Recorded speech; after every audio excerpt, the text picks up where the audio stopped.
আসসালামু আলাইকুম এভরিওয়ান, স্বর্ণাজ কিচেনে আপনাদের স্বাগতম। কেমন আছেন সবাই? আশা করি আল্লাহর রহমতে সবাই খুব ভালো আছেন। আজকে আমি একটি ভিডিওতে আপনাদের সাথে দুইটি পকোড়া রেসিপি শেয়ার করব। আশা করি আমার আজকের এই রেসিপি দুটো আপনাদের কাছে ভীষণ ভালো লাগবে। প্রথমেই এখানে আমি একটা বাঁধাকপির অর্ধেকটা পরিমাণ কুচি করে নিয়েছি আর কিছুটা পরিমাণ লবণ দিয়ে হাত দিয়ে খুব ভালোভাবে একটু মথে নিচ্ছি।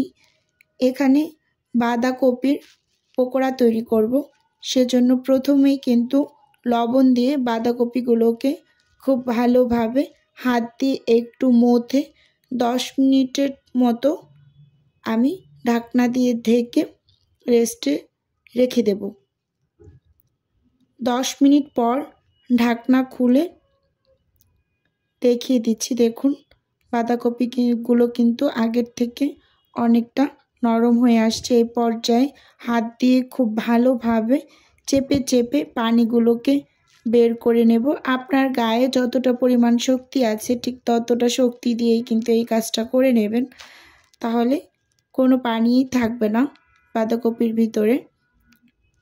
অল্প অল্প করে নিচ্ছি আর হাত দিয়ে চেপে চেপে পানিগুলো ফেলে নিলাম। এখন সবগুলো বাঁধাকপি চিপে নিয়েছি। দেখুন কতটা পানি বের হয়েছে। হাত দিয়ে একটু দলা দলা অংশটা একটু ভেঙে নিলাম। এখন এর মাঝে বেশ কিছুটা পরিমাণ পেঁয়াজ কুচি দিয়ে দিলাম, কাঁচামরিচ কুচি দিয়ে দিলাম হাফ চামচ হলুদ গুঁড়ো, হাফ চামচ লাল মরিচের গুঁড়ো, হাফ চামচ জিরে ও হাফ চামচ ধনিয়া গুঁড়ো। সেই সাথে দিয়ে দিলাম 1/4 কাপের মতো চালের গুঁড়ো, 1 কাপ দিয়ে দিলাম বেসন, 1 চামচ দিয়ে দিলাম চাট মশলা, বেশি করে দিয়ে দিলাম ধনিয়া পাতা আর একটা ডিম ভেঙে দিলাম। ডিমটা অবশ্যই ফ্রিজে থাকলে 10 মিনিট আগে বের করে রাখবেন। স্বাদ অনুযায়ী লবণ দিয়ে দিলাম। এখন হাত দিয়ে খুব ভালোভাবে মেখে নেব। অবশ্যই একটু সময় নিয়ে ধৈর্য সহকারে মেখে নেবেন, যাতে করে সব কিছু খুব ভালোভাবে মিক্সড হয়। আসলে শীতের সময় বাঁধাকপির পকোড়া খেতে কিন্তু ভীষণ ভালো লাগে। এটা কম বেশি কিন্তু আমরা সবাই বাসায় বানিয়ে থাকি। আমি মাঝে মাঝে দুপুরে গরম ভাতের সাথেও এই পকোড়াটা বানিয়ে থাকি, কারণ গরম ভাত দিয়ে এই পকোড়াটা খেতেও কিন্তু ভীষণ ভালো লাগে। আপনারা আমার এই রেসিপিতে একবার হলেও পকোড়া বানিয়ে খেয়ে দেখবেন, খেতে কিন্তু ভীষণ ভালো হয়ে থাকে। এক একজন এক একভাবে পকোড়া তৈরি করে বাঁধাকপির। মাঝে মাঝে অন্যের রেসিপিতেও যদি তৈরি করে খাওয়া যায় তাহলে খেতে কিন্তু বেশ ভালোই লাগে, একটু স্বাদটাও পরিবর্তন হয়। নিজের রেসিপি বাদে অন্যের রেসিপিতেও একবার ট্রাই করে দেখবেন। খুব ভালোভাবে কিন্তু মেখে নিয়েছি, দেখতেই পাচ্ছেন এটার টেক্সচারটা ঠিক কেমন হবে। এখন আমি হাত দিয়ে ঠিক এভাবে গোল গোল করে এগুলোকে ভেজে নেব। চুলোতে একটা প্যানে আমি পরিমাণ মতো তেল গরম করে নিয়েছি। এখন এক এক করে দিয়ে ভেজে নেব পকোড়াগুলোকে। আমি প্রথমে একটু গোল গোল করে নেব হাত দিয়ে, তারপর একটু চেপে চেপে পাতলা করে নেব, যাতে করে ভেতরেও খুব ভালোভাবে ভাজা হয়। যদি খুব বেশি মোটা করে দেই তাহলে উপরটা ক্রিস্পি হবে, ভিতরটা কাঁচা থেকে যাবে। তাই একটু পাতলা করে দেব হাত দিয়ে চেপে চেপে। ভিডিওর এই পর্যায়ে এসে প্রতিদিনের মতো আমার প্রিয় আপু এবং ভাইদের উদ্দেশ্যে একটা অনুরোধ রাখছি। আমার ভিডিওর কোনো অংশ যদি আপনার কাছে একটুখানি হলেও ভালো লেগে যায় তাহলে অবশ্যই চ্যানেলটি সাবস্ক্রাইব করে আমার পাশে থাকার অনুরোধ রইল। আর হ্যাঁ, ভিডিওর শুরুতে একটা লাইক দিয়ে ভিডিও দেখা কন্টিনিউ করবেন। আপনার একটা লাইকই পারে আমার এই ভিডিওটা আরও 8 থেকে 10 জনের কাছে পৌঁছে দিতে। তাই দয়া করে বলছি, প্লিজ এখনই একটা লাইক দিয়ে ভিডিও দেখা শুরু করুন। এখানে আমি প্রথম ব্যাচে যে পকোড়াগুলো দিয়েছি সেগুলো ভেজে এই পর্যায়ে তুলে নিচ্ছি। দ্বিতীয় ব্যাচের পকোড়াগুলোকেও আমি দিয়ে দিয়েছি। এখন এগুলোকেও সুন্দর করে উল্টে পাল্টে কালার করে ভেজে নেব। যেহেতু আমি এখানে বেশ কিছু পকোড়া তৈরি করেছি তাই আমার 2 ব্যাচ লাগছে। আপনারা যদি কম করতে চান তাহলে প্রথম পর্যায়ে কিন্তু হয়ে যাবে। এখন উল্টে পাল্টে নিচ্ছি। আজকে আমি যে দুটো পকোড়া রেসিপি শেয়ার করছি আপনাদের সাথে, দুটোই কিন্তু ভীষণ মজাদার।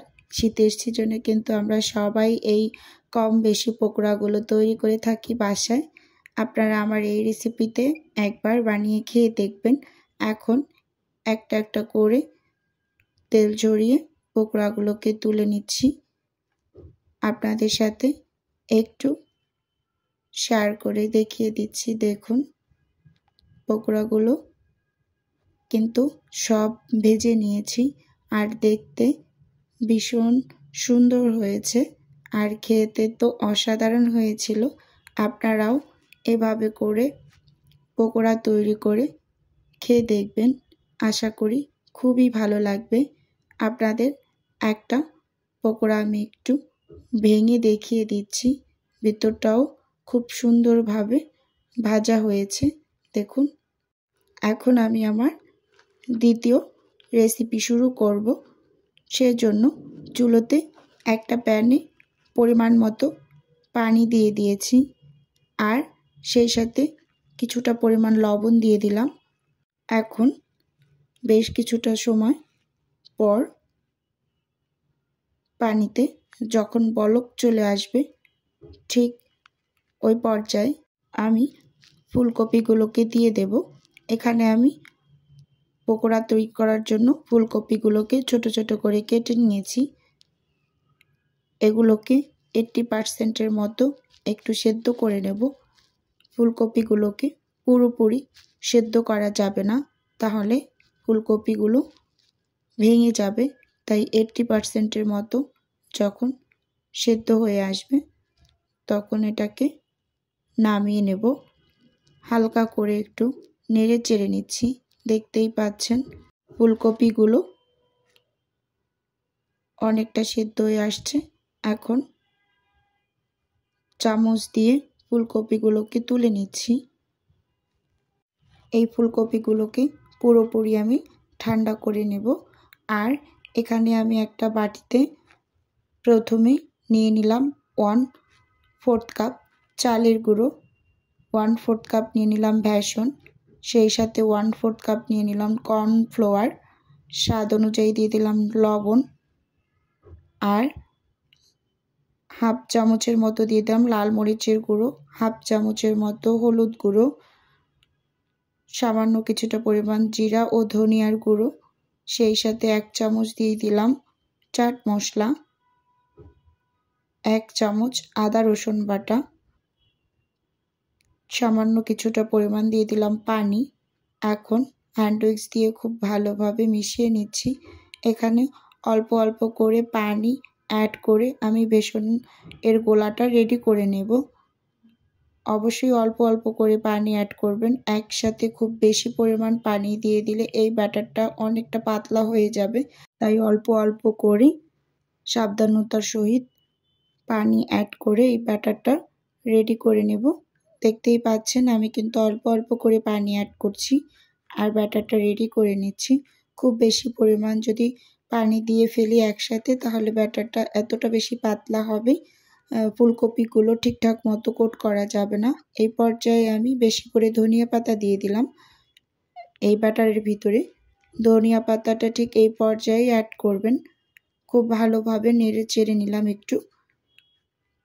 এখন খুব ভালোভাবে মিক্সড হয়ে যাওয়ার পর এর মাঝে আমি ঠান্ডা করে রাখা যেই ফুলকপিগুলো আছে সেগুলো দিয়ে দিচ্ছি।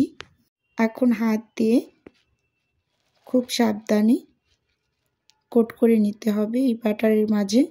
অবশ্যই একটু সাবধানতা অবলম্বন করেই করতে হবে, যেহেতু ফুলকপিগুলো সেদ্ধ করা। 80%-এর মতো জোরে জোরে করলে কিন্তু এটা ভেঙে যাবে। দেখিয়ে দিচ্ছি আপনাদের। দেখেন খুব সুন্দরভাবে কিন্তু ব্যাটারটা ফুলকপির গায়ে লেগে গিয়েছে। এখন পকোড়াগুলোকে ভেজে নেব। সেজন্য চুলোতে একটা প্যানে পরিমাণ মতো তেল গরম করে নিয়েছি। একটা একটা করে পকোড়াগুলোকে দিয়ে দিচ্ছি।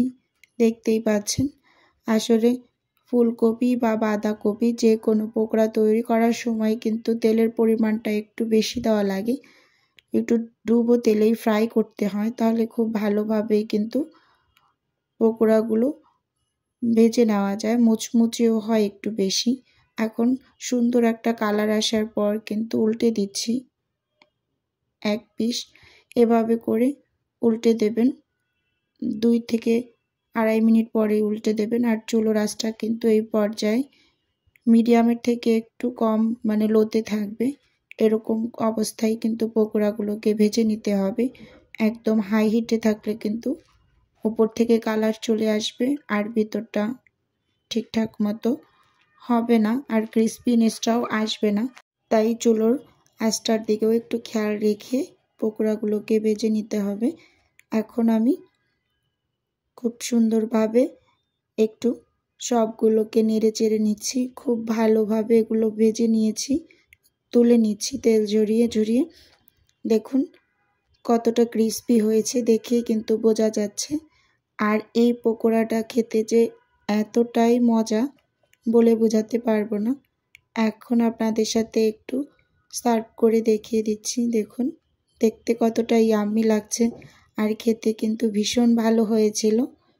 আপনারাও এভাবে একবার এই রেসিপিতে ফুলকপির পকোড়া তৈরি করে খেয়ে দেখবেন। আজকের ভিডিও এ পর্যন্তই। আল্লাহ হাফেজ। আসসালামু আলাইকুম।